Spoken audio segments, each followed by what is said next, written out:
for today's travel vlog ay pumunta kami ni Huka sa Reyes Resort dito sa may Tayabas, Mauban Road, Palale, Tayabas City, Quezon. Binaybay namin mula sa bayan ng Lucena going to Tayabas Bypass Road at diretsyon ng Palale. Madilim na nung nakarating kami dito sa resort. 180 per head ang aming binayaran. Overnight yun. Plus 100 for the tent pitching.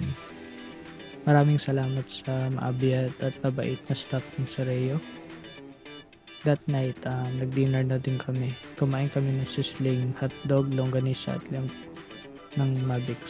Shoutout sa Mavix Barbecue. Umulan ng malakas kaya medyo nag-adjust kami sa aming tent. Buti na lang ay pinagamit sa amin ng staff yung kanilang roof tent.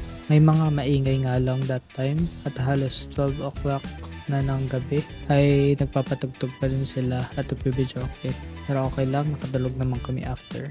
Kinaumagahan, nag-hike kami ni Huka sa kanilang Kubo Trail.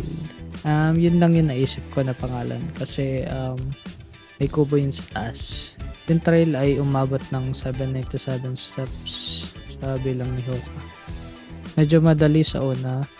As we go farther pataas, medyo mabigat na sa aming mga binti. May kubo siya na malapit sa pinakatuktok kaya ako siya tinawag na Kubo Trail. Isa pang magandang reward is you will see a nice view from the above. Nandito din yung sticker ni Kuya Jego, kaya shoutout sa'yo Kuya Jego.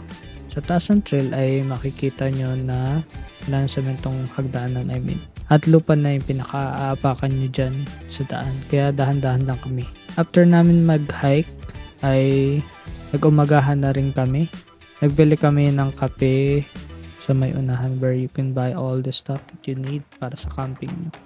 Sa sobrang bitin kami ay nag-extend ni Huka ng dater para makapag-swimming naman kami sa pool.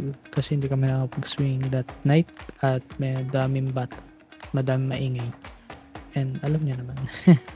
Mas maganda kung medyo solo lang namin yung pool. Well, recommended namin itong ni Huka ang sa Reyes Resort kasi napakabait ng staff at maabyad. Tinulungan kami from the start na mag-tent pitching kami.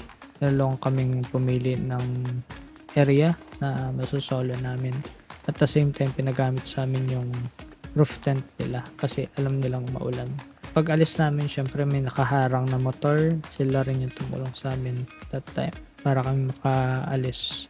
Kalabas man yung ipek. Yan. Malawak yung resort plus may hiking trail. Super lawak na resort. Puro siya bukuhan. So kasi puro buko naman dito sa resort. Meron siyang trail hike na ngayon. Nakita natin kanina yung Kubo Trail na sobrang daming step. Pagbaba mo talaga, mamamawis ka and also syempre sasakit ang katawan mo or some. And sa mga sanay naman siguro hindi naman siguro sasakit yung katawan nila. Okay din yung pool kasi dalawa yung pool nila, may pambata, may pang matanda. Yung is umaabot lang ng 5 feet, sa may dulo ay umaabot ng 5.5 kasi medyo nataas yung tubig sa may dulo. Yung downside niya lang is yung part na may maingay. Siguro nagkataon lang na may maingay, may nagpa-party that night na halos talagang umabot ng 12 o'clock bago nila patay yung kanilang music. Nagbe-video okay pa sila that time, mga 10. So, suggest ko lang na sana ma-facilitate na maayos. Kung hanggat maaari, wala na sana video okay ng 10 PM. Yun lang. Sana bisitahin nyo rin itong place na to. Good for couples like us, ni Huka, family, mga barkada, team building, at mga workmates.